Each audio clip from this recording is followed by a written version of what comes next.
The Grow My Cleaning Company podcast helps owners of cleaning companies just like you to grow your company and yourself so you can make more money and finally get the time and money freedom that probably got you into this business. Discover how to automate and create systems that allow you to grow like crazy without losing control. If you dig the show and want to show some love, subscribe, rate, and review on iTunes. It really helps. Enjoy the show. Hey, Cleaning Nation, Mike Campion here with my new BFF, Abusama. And that might be the most fun name I've gotten to say on a podcast in quite a while. I've not met an Abu before in my life. And an Abusama sounds like a funny character in a movie or like an evil villain. But Abu's got a really nice smile. So we're going to go with he's the comic relief in the movie that's playing in my mind. Abu started Ocean Cleaning Service in April 2020. They're a commercial cleaning company. And he's in Des Moines, Iowa. So obviously, the people must know, Abu, why on God's green earth would you have ocean cleaning in Des Moines? Have you all installed an ocean that I'm not aware of, or what's going on? No, sir.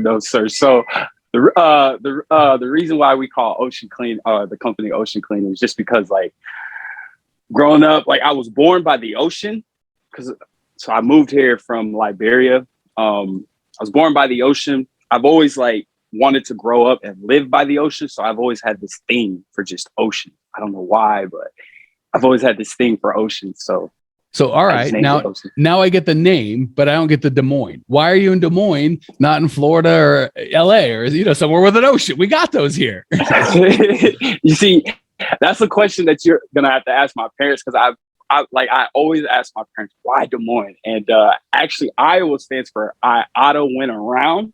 So every time I talk to my parents, I'm like, why didn't we just go around Iowa, somewhere nicer? And Iowa's great. I got no problem with Des Moines, but if you want an ocean, Des Moines ain't going to fit your bill. So how old are you? Because you're out of your parents' house, right? Yes, sir. So I'm 26 years old. 26. They got planes. We got trains. We got cars. Get yourself out to wherever you want to be, man. Live your life.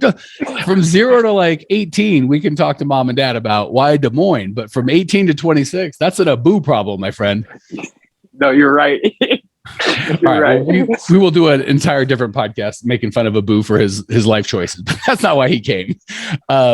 What's going on in your world, and how can I actually help you with your business, man? Yes, sir. So first things first, I want to say thank you for taking the time out of your day to allow me onto your platform. But to answer your question, I guess where I'm at in my business is just the rebuilding stage, trying to acquire employees and keeping them, and then also just building a culture around the company to where my employees come in and they enjoy what they're doing. So I'm glad they said the rebuilding stage, because I would say maybe 1 in 10 of the people I talk to, which isn't a lot, but I talk to a lot of people, so it's kind of a large number, even though it's a small percentage, have that, man, especially if they've been in business for a while.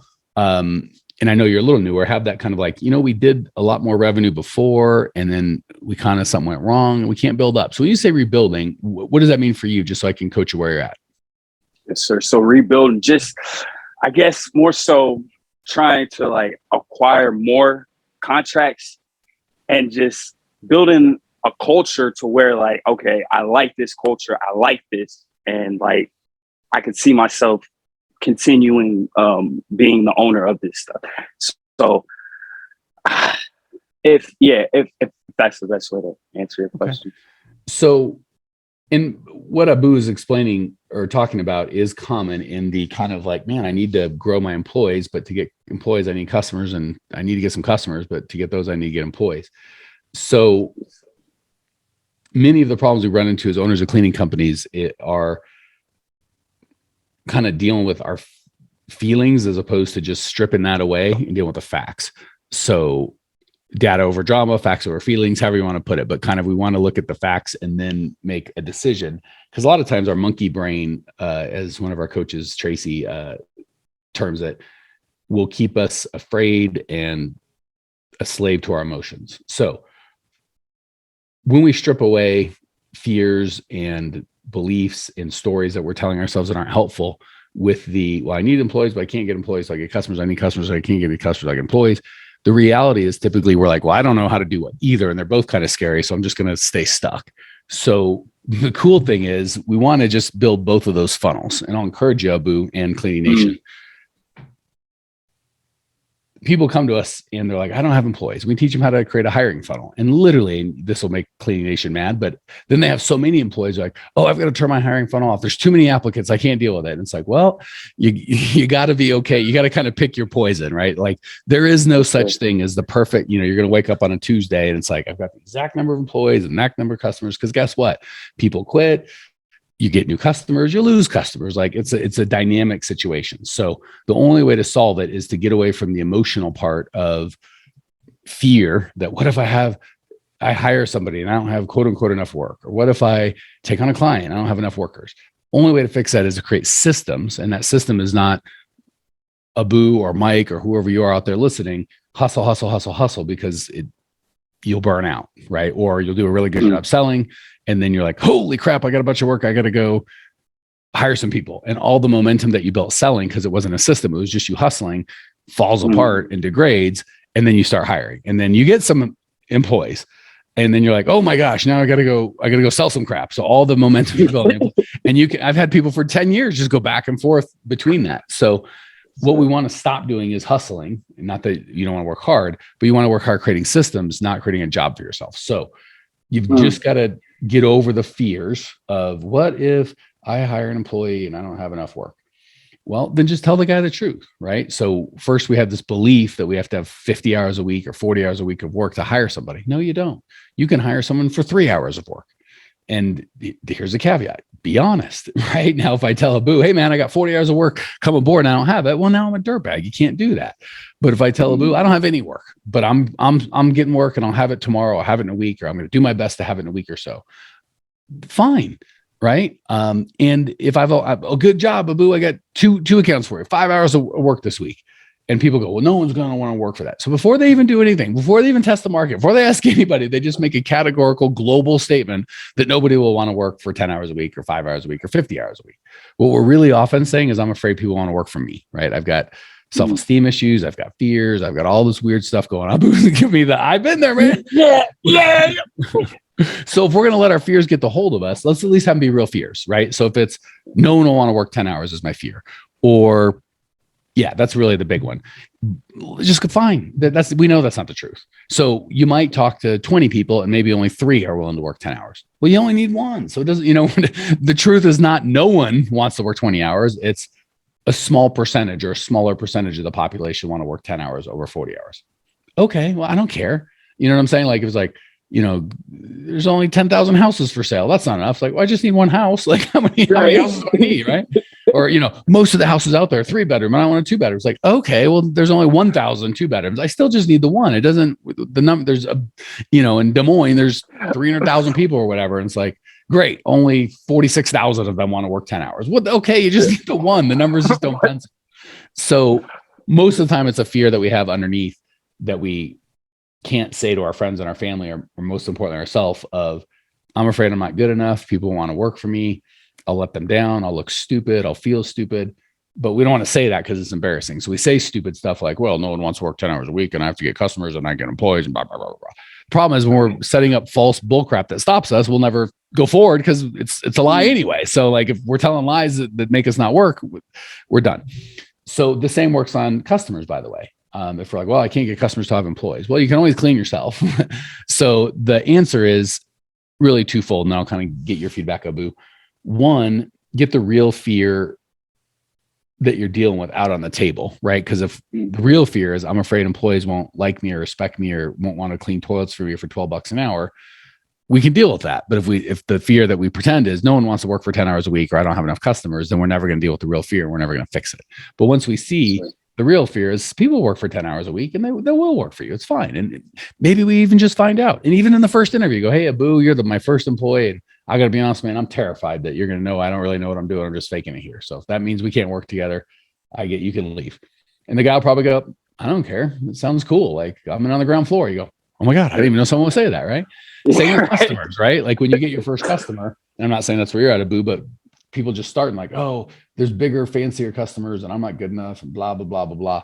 The reality is you go, hey, Abu, I got to be honest, you're my first customer. So if you're looking for someone with 100 employees and $1 million of equipment that's been doing this for 30 years, I guess I'm not your guy. But if you're looking for a really hard worker that will give you all of his attention, right? That guy that's got $1 million, dollars in equipment, I'm sure he'll do his best to take care of you, but you might be one of 100 clients. You're my only client. I'm going to do everything in my power to make sure you have a phenomenal experience, because I need you to give me some referrals, man, because you're all I got. And guess what? Some people will go, I need a bigger company. Okay. You just won't sell to them. Some people will be like, oh my gosh, that's so cool. I really want someone that I can trust and that's little. So the cool thing is we just got to stop telling ourselves a bunch of lies that I need customers, I need employees. Employees will see through the fact that I don't have any customers. Customers will see through the fact that I don't have any employees. If we just get dirt honest with everybody, including ourselves, and give ourselves the permission to be like, well, let's let the customer. It's just when we try to act all, here's my business card and my logo shirt, and I act all fancy like I've been doing this for years. Of course they're going to see through. You're going to feel stupid. So just go out and be like, I'm new here. I don't know what I'm doing. If you give me money, I'll clean your place. That's it. It's not, if you're a brain surgeon, you might not want to test out on new people, but when we're cleaning toilets, it's okay. You're not going to screw it up. All right. Questions, comments, root remarks, Abu? Yeah. So do you think like being that honest, like telling a new client, like, hey, this is the situation that I am, do you think that will like scare them away, or do you think that will make them like maybe eager to, maybe to both? But the cool thing is, same thing. If I'm dating and I'm like, this is a Jewish woman and I'm a Christian guy, and I'm like, all right, now if I tell her I'm a Christian, she might get scared away and whatever. So I'll hide it from her. Okay, to what end? Right. And then like some point she's going to find out, right? Why not just tell her? And if it's a deal breaker, it's a deal breaker. And it's not, it's not. And I'll go find another gal that has the beliefs line up or whatever the case may be. So I think we're trying to get everything, which is insane. A lot of people won't want to work for a new guy or let a new guy work for them. That's okay. We're not looking for them. Some people will want to work. It works for all of y'all commercial or residential cleaners out there. A lot of you are like, oh, I've got 1099 contractors, and I can't afford to pay, workers' compensation and insurance and all that sort of stuff, because my people won't pay for it. Well, some won't, and others are like, oh my gosh, I would never take someone that didn't have employees and insurance. So we're trying to be everything to everybody, which is nutballs. Just be who we actually are, and then we'll get the people we're supposed to get, right? So I think we put too much pressure. Like, we'll scare somebody away, probably, but the truth is, it's who you got. So your only options are try and fake it till you make it, and then feel gross about yourself all the time until maybe you do make it. And then when you get caught, the whole thing's just weird. Or like when I first started coaching, I was like, I didn't even charge money. First couple of people I did for free, just because I'm like, I don't know what I'm doing. I'm like, I bought and sold lots of multi-million-dollar businesses, and I know more than the next guy, but I've never coached before. And I don't know if I think I can help you get results, but I don't know. And I did it. And then when I got results, I could go, okay, I got 2 guys with results, right? And now we've got thousands, but so be it, right? And no offense, but I was a little cheaper back then, and I would do one-on-one coaching. Now I'm a crap ton more expensive, and I don't do any one-on-one coaching. So as long as you can actually identify who your customer is and you can really solve a pain for them, we don't have to fake it, right? Like the guy... And we think they're thinking about us. Oh, this Abu guy, he's young. He's whatever. Judge. They don't give 2 craps. They're like, does this other guy understand my problem? Can he fix it for me? And can I afford it?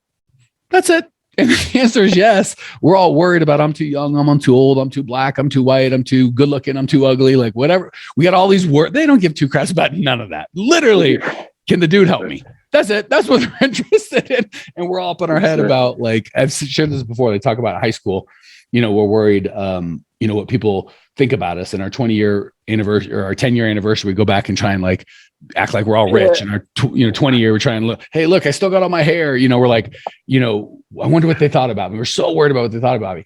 By your 20-year anniversary or, reunion, you're like, you realize they didn't think about me at all. They were all thinking about, Abu was not going, he was worried, oh, does Mike think I'm cool or whatever? But Mike's going, does Abu think but nobody gave Abu's thinking about Abu, not Mike. Right. So we could just give up all that. Like, we're like, oh, I wonder if that guy liked me. I thought he ain't thinking about you at all. He's like, I got a problem to solve with this janitorial thing. This kid seems like he can sort it out or not. That's all he gives a crap about. So, all right. Questions, comments, root remarks before we call it, my friend? Yes, sir. One more question. So when it comes to understanding like your value, like for an example, if I go to a commercial property and I'm there by myself and I don't necessarily get the right money that I think I deserve. So my question is, how do you know your value and exactly how much to get paid for this exact work. So funny. It's almost chicken and the egg, and a lot of it has to do with your mindset and your belief. So if you believe, and that's why that's why I just love being brutally honest, right? So if I'm pretending, that's another disbenefit. If I'm pretending I'm this big company and got all this stuff, I'm like, oh, he's going to see through me and I have to charge cheap to whatever. But if I told him exactly who I am and I tell him the price and he don't like it, again, I'm not looking for everybody, right? So if I'm like, if I charge too much, I might scare him away. And if I charge too little, I'll be broke. Well, charge too much and scare him away. And if he says, oh my God, are you out of your mind? Go, all right, well, what would I have to do? Or what kind of result would you need in your life where that would be a bargain? And then maybe he'll tell you. So we always talk about the 50, 30, 20. You want your cost of goods sold to be about half. And if you're doing a cleaning yourself, you got to figure out what it would cost for someone to do it. And that should be about half. So if the job is going to cost you $500 a month, you want to charge $1,000 minimum. You can do more, but the mindset's so much more above that. When I was younger, I used to think everything was about price, and people will tell you, oh, it's about price. I'm just looking for the lowest price, but they're not. And I can prove they're not, because you go, awesome, Abu, I can get this thing clean for you for $100 a month. And he's obviously going to go say it's $1,000 a month deal. And he's had, we all know what it costs, right? He's going to go $100, like just same thing. Of like, I got this brand new Mercedes S-Class. I don't know what they cost. Call them $100,000. I'm like, Abu, I got it for you for $18,000. You're going to be like, well, no, you know what I'm saying? Like, we know, like, what's the, no one's going to, oh my God, good. What's the catch, right? So say I do it for 100, he's going to go, that doesn't seem right. Well, I go, well, I'm not actually going to come, I'm just going to, have my dog come in and, sniff around and push a mop, and we don't have any insurance and there's no whatever. And he's going to go, well, I need that. Oh, okay. So you need humans in there. Yeah, I need humans. All right. Well, the people I get, they're human trafficked. So they're slaves, and I pay them a nickel an hour. That's okay, right? Well, no, I need people. Oh, okay. So it isn't the cheapest, to be clear. So already we want human beings doing the work. We want them paid in a legal manner. Now I've got a bunch of convicts that'll work for nothing. They heard that they get a key to your building and they said they do it for free. Is that okay? Oh, no. Okay. So you want people that aren't going to rob you. Okay. You said you wanted the cheapest thing, and I'm getting you the cheapest thing, but now you're starting to explain that you actually have things that are more important than price. Is that correct? Okay. So now let's talk about what you actually want, and then I can help you get the fairest price for what you want. Right. So the $18,000 Mercedes is a 1/100th replica that looks perfect and is amazing, but that's not what you want. You want or it's just a body with no engine. There's all sorts of weird stuff. But when you're like, no, I need an actual Mercedes that's brand new, that's not been wrecked, that hasn't been underwater, that, you know what I'm saying, that's not stolen. Okay. So you don't want the cheapest thing. You want the cheapest thing that fits your needs, right? So our job is to help them get clear on what their needs are.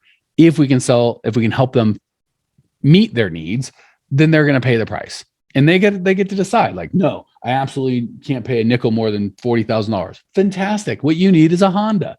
There's nothing wrong with that, but you got to get out the Mercedes store. So we got to change the conversation from money, because that's really them just saying, I don't know how to buy. No one ever taught me how to do this. And my basic response is cheap. Right. But once you teach them how to buy, well, do you really want cheap, or do you need insurance? Do you need people that know what they're doing? Do you need training? Do you need uniforms? Do you need the job to be done well? Do you need chemicals that aren't going to be caustic and screw up your stuff? Like, once you start, do you want background checks? Do you want a real company that has employees? Do you want, there's all sorts of stuff like, yeah, I want all that stuff. Okay. So you're not looking for the cheapest. You're just looking not to get screwed. And you know what the biggest screw is? Someone that doesn't know your pain and doesn't understand the problem and tries to solve it cheaper. So yes, I'm $1,000 a month. And if you shop, you can get someone for $700 a month, but maybe he's going to clean it himself, or maybe his people aren't insured, or maybe they don't do background checks and you're going to have criminals with keys to your multi-million-dollar building. So there's no judgment. I'm just saying, what do you want? So the cool thing is you're not selling, you're just helping them understand the real problem and bringing value. All right. I could talk about this forever, but I feel like we're hitting the end of our time. So I'm going to let you close it out, Abu. Any final thoughts before we call it? No, sir. Thank you so much again for just allowing me onto your platform. My pleasure. I want to give you an encouragement, Abu. Your energy is phenomenal. I think I told him off air, but for those of you that are listening to the podcast, Abu's got a phenomenal smile. It's super just attractive. So you bring that energy of who you are. You're a young guy. You seem super sincere. You got a really good energy. It's going to be attractive to employees and customers. You just got to let that out. So feel free to not pretend to be professional or fancy and just be like, This is Abu. Come and get him.